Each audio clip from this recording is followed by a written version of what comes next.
আল্লাহর ওলিদেরকে ভালোবাসতে হবে।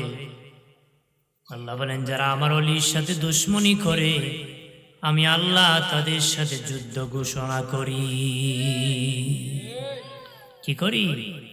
যুদ্ধ ঘোষণা করি। লানত আসে, ওলিদের বিরোধিতা করে এমন লানত হইছে তারা মূর্তি পাহারার দায়িত্ব পেয়েছে, ঠিক না? এটি লানত, সবচেয়ে বড় লানত। জি, মাজার ভেঙ্গে ফেলবো কিন্তু শিরকের আড্ডায় জায়গা পাইছে তারা। এক ব্যক্তি কইছে, জীবনও মোল্লা বেড়ান্তি মন্দিরে যেতে দেখছি না, এই বছর যে যাওয়া গেছে মোল্লারা।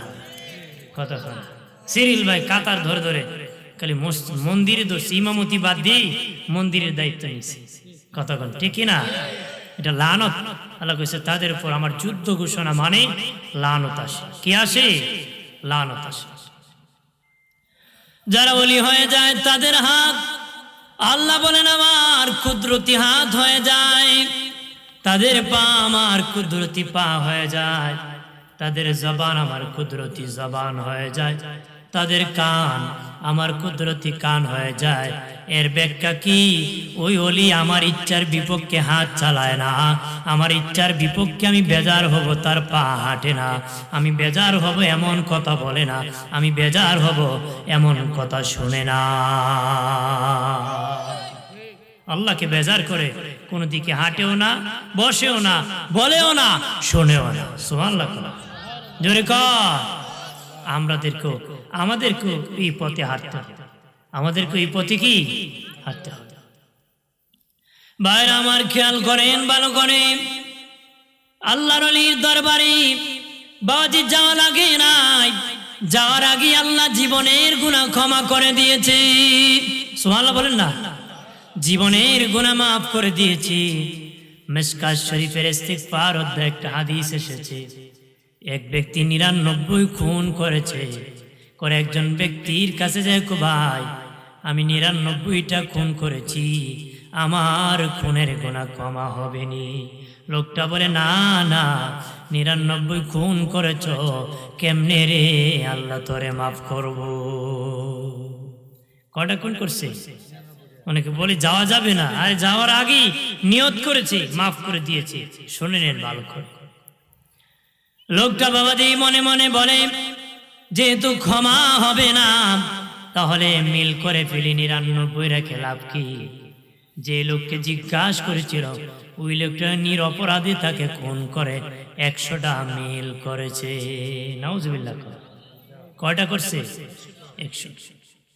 আরো কিছুদিন পরে মরণের ভয়, কবরের ভয় অন্তরে বাবা বিনয়ের সাথে আরেকজন ব্যক্তির কাছে দেখো, ভাই আমি 99 খুন করেছি, শেষে নিরপরাধ একজনকে খুন করেছি। 100 খুনের অপরাধী আরো কত গুনাহ দে আমল নামায় আছে, আমার আল্লাহ আমাকে মাফ করবিনি? ওই লোক বলে, ওই গ্রামে একজন আল্লাহর ওলি আছে, তার কাছে গেলে হয়তো ক্ষমার ব্যবস্থা হতে পারে। এর ব্যবস্থা হতে পারে? ক্ষমার ব্যবস্থা। ওই লোক রওনা হলো আল্লাহর ওলির বাড়ির দিকে যাবে। সামান্য যাওয়ার পরই তার শরীরে ব্যথা শুরু হয়ে যায়। এমন যন্ত্রণা, সে আর সামনে যেতে পারে না। এমনি জমিনের মধ্যে রাস্তায় শুয়ে গেছে। আল্লাহর ওলির বাড়ির দিকে তার চেহারার সিনা দিয়ে রাস্তায় ঘুমায় গেছে। সুবহানাল্লাহ। আল্লাহর ওলির বাড়ির দিকে তার চেহারার সিনা দিয়ে ঘুমায় পড়েছে। মালাকুল মউত আজরাইল আসিয়া তার রূহ কবজ করে ফেলেছে। কবজ করার পরে ফেরেশতারা রূহ নিয়ে টানা হেসরা শুরু করছে। ইল্লিন আর সিজ্জিনের ফেরেশতারা এসেছে, জান্নাতে নিবে নতুবা জাহান্নামে নিবে। টানা হেসরা শুরু হলো।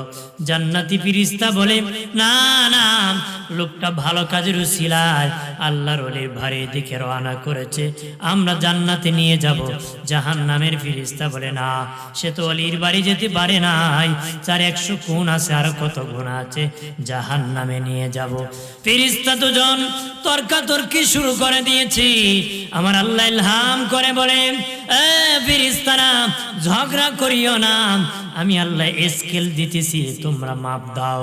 দেখো আমার বান্দা অলির বাড়ির কাছাকাছি চলে গেছে না তার বাড়ির কাছাকাছি আছে, তখন স্কেল দিয়া ফেরেশতারা মাপ দিয়েছে।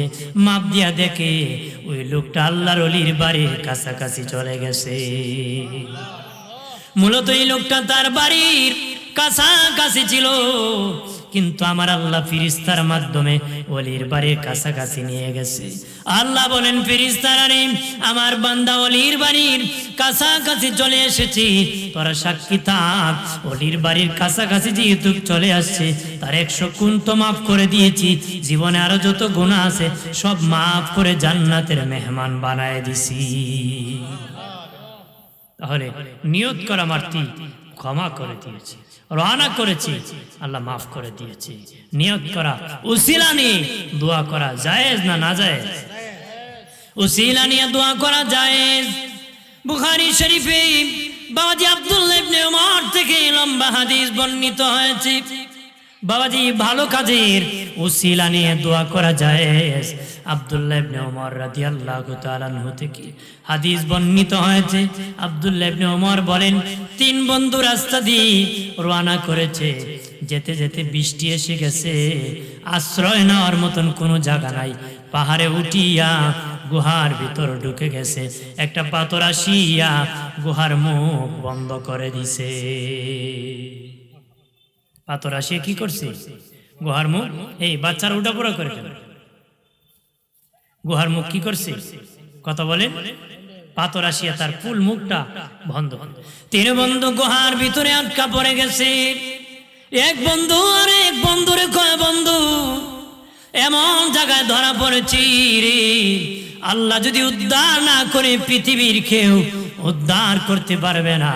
আল্লাহ যদি দয়া না করে পৃথিবীর কেউ দয়া কাজ হবে না।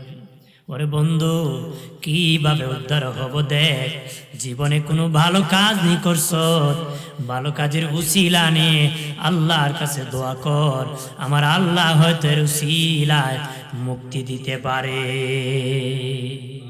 ওই তো উসিলা নিতেছি ভালো কাজ। কে কাজে? ইমাম বুখারী ওনার বুখারী শরীফে আনছে। সুবহানাল্লাহ। প্রথম বন্ধু আল্লাহর কাছে বলে, ও মালিক, আমি ছিলাম গরিব মানুষ, আমি ছিলাম গরিব, ছাগল রাখতাম, প্রতিদিন বিকাল বেলা ছাগল নিয়ে বাড়ি ফিরতাম, ছাগলের দুধ দহন করতাম। দুধ দহন করিয়া আমি আমার মা বাবাকে সর্বপ্রথম দুধ খাওয়াইতাম, তারপরে আমার বাচ্চাদেরকে খাওয়াইতাম, তারপরে আমি আর আমার বিবি খাইতাম। একদিন রাত হয়ে যায়, আস্তে আস্তে দুধ দহন করে দেখি আমার মা বাবা ঘুমায় পড়েছে, কিন্তু আমার মা বাবাকে না খাওয়াইলে আমি কাউকে খাওয়াই না। সারা রাত আমার বাচ্চা কান্না করেছে, খাবার দাও, তারপর আমি দেই নাই। ফজর যখন হয়ে গেল, আমার মা বাবা ঘুম থেকে উঠলেন, সর্বপ্রথম মা বাবাকে দুধ খাওয়াইলাম, তারপরে বাচ্চারে খাওয়াইলাম, তারপরে আমি আর আমার বিবি খাইলাম। আল্লাহ গো, সেই দিনের এই কাজটা যদি তোমার কাছে পছন্দ হয়ে থাকে, আমার এই মা বাবার সেবাটা যদি তোমার কাছে পছন্দ হয়ে থাকে, এর উসিলায় গুহার থেকে মুক্তি দান করে দাও। কন্যা সুবহানাল্লাহ। আমার আল্লাহ ফেরেশতাকে ডেকে বলেন, রে ফেরেশতা, ফেরেশতা যাম, পাথরের 3 ভাগের 1 ভাগ সরায়া দে। সুবহানাল্লাহ বলি।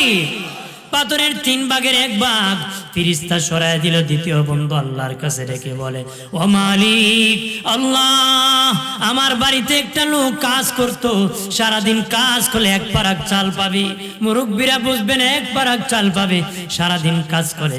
তখন সে সারাদিন কাজ করেছে, বিকালবেলা মনিব আমার পাওনাটা আমারে বুঝায় দে। মনিব 1 পারাক চাল মাপিয়া ঝুঁকিয়া তারে দিছে, হাতে নিয়ে এখন মনিব রে, আমার এখন দরকার নাই, যেদিন আমার দরকার সেদিন আমি নিব, ওই 1 পারাক চাল তোমার কাছে আমি আমানত রাখতেছি।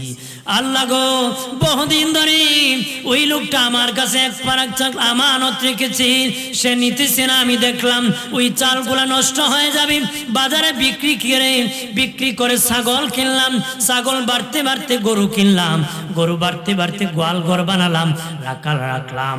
এখন কিছুদিন পরে ওই লোকটা সে আল্লাহর বান্দা বহুদিন আগে তোমার কাছে এক পারাক চাল আমি আমানত রেখেছিলাম, আমার আমানত আমারে ফিরে দাও। তখন আমি বললাম যা গোয়াল ঘরে যাইয়া গরুগুলা নিয়ে যা। তখন ওই লোক বলে আল্লাহর বান্দা ঠাট্টা কেন করো, মস্কারি কেন করো, আল্লাহকে ভয় করো, আমার এক পারাক চাল দিয়ে দাও। আল্লাহর কসম রে আল্লাহর বান্দা, এগুলা আমার না, এগুলা তোর। তোর চাল বিক্রি করিয়া আমি ছাগল কিনেছি, গরু কিনেছি, বাড়তে বাড়তে গোয়াল ঘর বানাইছি, রাখাল রাখছি, এগুলা সব তোর নিয়ে যা। আল্লাহ গো, ওই দিন ইচ্ছা করলে এক পারাক চাল দিয়ে তারে আমি বিদায় দিতে পারতাম, না দিয়ে গোটা আমানতদারি দিয়ে বিদায় দিয়েছি। ও মালিক, ওই আমানতদারিটা যদি তোমার কাছে পছন্দ হয়ে থাকে, এর উসিলায় গো হাত থেকে মুক্তি দাও। আমানতদারি আসেনি, কথা হয় কম কম থাকলেও কি যার কাছে যায় তার কথা কয়, ঠিক কিনা? জোরে কর। আমানতদারি কত আছে? 1000 টাকা দিয়ে টেস্ট করে দেখি। হ্যাঁ, কথা কয় না। 500 রাস্তায় পেয়ে কয় কার টাকা, 1000 পায় আর কয় না, ভরে দিছে, ঠিক কিনা? আল্লাহ রাসূল বলেন তোর ইমানের দাম 500 টাকা। ইমানের দাম কি? তোর ইমান যত দামি তত সম্পদ দামি হেফাজত করতে পারবে, তত আমানতদারি পারবে। যদি 100 পেয়ে কার টাকা বলেন, 500 পেয়ে পকেটে পরে পরে মনে ইমানের দাম 100 টাকা। এখন কত টাকার তোমার দাম আছে পেলে বোঝা যাবে আমানতদারি। যার যত শক্ত আমানতদারি তার ইমান তত দামি। সুবহানাল্লাহ, জোরে কর। আমার বানের বাবাজি, আল্লাহ বলেন ফেরেশতা, ও ফেরেশতারা, পাথরের বাকি দ্বিতীয় অংশের আরেক অংশ সরায় দে। তৃতীয় বন্ধু আল্লাহর কাছে বলে মালিক, আমার একটা চাচাতো ভাই ছিল, আমি চাচাতো বোন ছিল, আমি তারে পছন্দ করতাম, সে আমারে পছন্দ করতো না। একদিন 100 টাকা তার দার দরকার, আমার কাছে চেয়েছে, আমি বেবিচারের শর্তে তার 100 টাকা দিতে রাজি হলাম। আমার বোনের এত দরকার, সে রাজি হয়ে গেল। অন্ধকার ঘরে যখন বেবিচার করার জন্য প্রবেশ করেছি, তখন আমার বোন বলে ভাই আল্লাহকে ভয় কর, আল্লাহকে ভয় কর। যে ঘরে পৃথিবীর কেউ দেখে না, আমার আল্লাহ দেখতেছে। জিনার গুনাহ নিয়ে আল্লাহর সামনে আদালতে কেমনে দাঁড়াবে, আল্লাহকে ভয় কর। আল্লাহ গো, ইচ্ছা করলে সেদিন আমি জিনা করতে পারতাম। ওই দিন শুধু তোমার ভয়তে আমি জিনা করি নাই, আমি জিনা বাদ দিয়ে ঘর থেকে দৌড় দিয়ে বের হয়ে এসেছিলাম একমাত্র তোমার ভয়। আল্লাহ গো, ওই ভয়টা যদি তোমার কাছে পছন্দ হয় থাকে, এর উসিলায় গো হাত থেকে মুক্তি দাও। আল্লাহ বলেন ফেরেশতা, যা যা পাথরের বাকি অংশ সরাইয়া তিন বন্ধুরে হাতে ধরিয়া গুহা থেকে উঠায়া দে। সুবহানাল্লাহ বলি।